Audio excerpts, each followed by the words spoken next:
Mtazamaji, kwa nini serikali iweze kusitisha vituo vya televisheni pamoja na vituo vya redio dhidi ya kuweza kupeperusha matangazo ya maandamano? Ni jambo ambalo mpenzi mtazamaji linazidi kuzua hofu hapa nchini, huku vijana wakisema hawatakubali, na hivyo basi wameweza kuenda kinyume na sheria ambayo imeweza kutolewa na serikali masaa machache yaliyopita, na kusema kwamba ushahidi lazima uweze kuonekana katika ulimwengu wote, na hakuna kituo cha televisheni ambacho kitaweza kusita kupeperusha matangazo ya maandamano haya. Hivyo basi mpenzi mtazamaji, mambo yanazidi kuwa mabaya zaidi. Gen Z wametumia nguvu zaidi kuweza kuonyesha serikali kwamba wana uwezo mkubwa zaidi, na serikali mtazamaji imeweza kuogopa. Tuna kwamba baadhi ya wahuni wameweza kushikwa na kupewa adabu, huku maafisa wa usalama wakionekana kuzidiwa nguvu. Mambo yanazidi kuharibika zaidi jijini Nairobi. Mtazamaji, mambo si mazuri. Nairobi kumewaka. There is a total shutdown in the city of Nairobi. Mtazamaji, watu wameumia, mamia ya watu wameweza kutawanyishwa kupitia vitoza machozi ambavyo mtazamaji polisi wanarusha kiholela. Fahamu kwamba mtazamaji, maandamano ya siku hii ya leo yalipaswa kuwa maandamano ya amani, maandamano ya kumbukumbu ya mwaka mmoja tangu maandamano yaliyopita, na kuweza kukumbuka wale Gen Z ambao waliweza kupoteza maisha yao katika maandamano ya kuweza kupinga mswada wa fedha. Mtazamaji, siku hii ya leo kizaazaa kimeweza kushuhudiwa katika kaunti mbalimbali, na mtazamaji nitakuwa nikikueleza ni nini haswa Gen Z wameweza kufanikiwa kufanya siku hii ya leo. Mtazamaji, kuna habari ambazo zimeweza kutufikia kwamba serikali kupitia kwa ile regulation board imeweza kutoa amri vituo vya televisheni viweze kufungwa ama viweze kusitisha kuweza kusambaza zile video za maandamano hewani, yani live.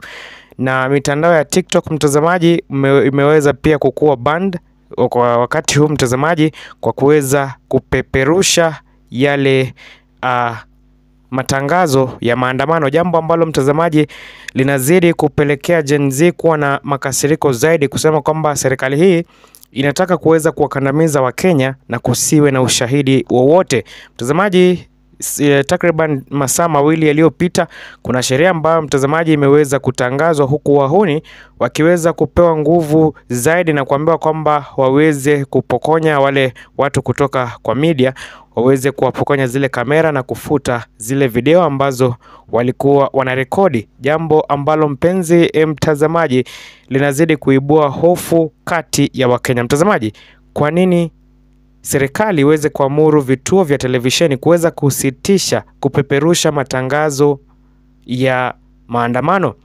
Kwa nini serikali kupitia kwa Wizara ya Mawasiliano kuweza kusitisha Wakenya kuweza kuangalia ama kustream maandamano katika mtandao kama vile TikTok na Twitter?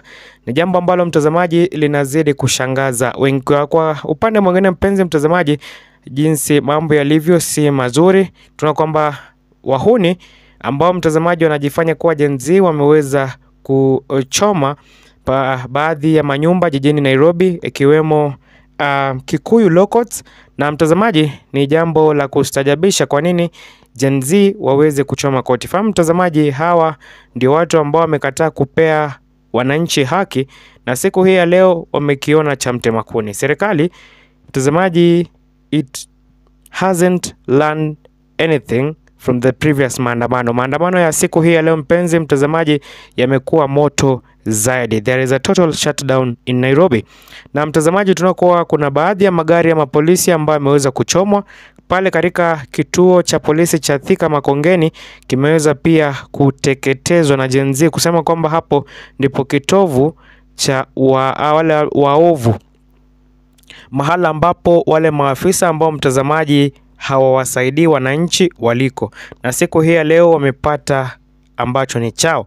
Mtazamaji, mambo yanazidi kuwa moto zaidi kote nchini, huku kaunti ya Nairobi machafuko yakizidi kuonekana lisali baada ya nyingine. Fahamu kwamba mtazamaji, baadhi ya Gen Z wameweza kuumia vibaya zaidi. Singeweza kuwawekea picha za moja kwa moja mtazamaji, kwa maana picha hizo ni za kuogofya zaidi, na mtandao wa YouTube haukubali sisi kama watangazaji kuweza kuwawekea picha hizo.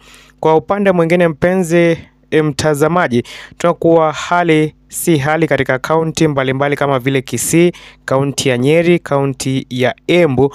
Mambo yanazidi kuwa mabaya zaidi, huku Gen Z wakiwa na target ya zile nyumba za wabunge ambao waliweza kukubaliana mswada wa fedha wa finance bill, wale wabunge ambao wanashabikia serikali ya Rais William Ruto. Mtazamaji, mambo si mazuri kwao, na hivyo basi wanatakiwa kuweza kutoroka mbali zaidi haraka iwezekanavyo, kwa maana mtazamaji, Gen Z wameweza kuapa siku hii ya leo ni siku ya kufa na kupona, siku ambao mtazamaji wanasema leo ni leo, msema kesho ni mwongo. Mpenzi mtazamaji, fahamu kwamba ni jambo ambalo linazidi kushtua ulimwengu mzima. Ni kwa nini maandamano yaweze kusitishwa kuweza kupeperushwa hewani?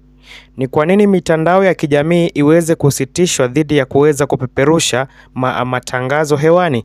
Ni jambo ambalo mpenzi mtazamaji linaibua swali kubwa. Je, ni ule ushahidi hawataki dunia mzima iweze kuona? Na mtazamaji, maandamano ya siku hii ya leo yalikuwa wazi kupinga uongozi wa Rais William Ruto. Cha pili, kuweza kutetea haki ya wanaharakati, haki za wale vijana ambao mtazamaji hawana hatia yote, lakini wamejitolea kuweza kuikosoa serikali ili mtazamaji, mwananchi wa kawaida aliyechagua serikali hii aweze kupata haki yake. Mtazamaji, mambo yanazidi kuwa moto zaidi. Wale wahuni mpenzi mtazamaji pia wanaonekana wakiwa wakipora baadhi ya maduka pale jijini CBD, huku mambo yakisemekana kwamba hayako vile ambavyo mambo yanastahili kuwa. Mtazamaji, washika doria ambao ni askari wameonekana kuwa na uoga zaidi. Na mtazamaji, fahamu kwamba maandamano haya yalisemekana kuwa maandamano hatari, maandamano makubwa zaidi katika historia ya Kenya. Na mtazamaji,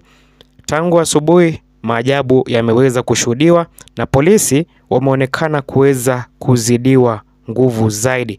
Ni jambo ambalo mtazamaji linazidi kuleta hofu hapa nchini. Karibu mpenzi mtazamaji, hapa ni Tani Digital, kituo nambari 1 kinachokupasha habari za kina na za kuaminika. Cha muhimu mtazamaji, uweza kuungana nasi kwa kusubscribe.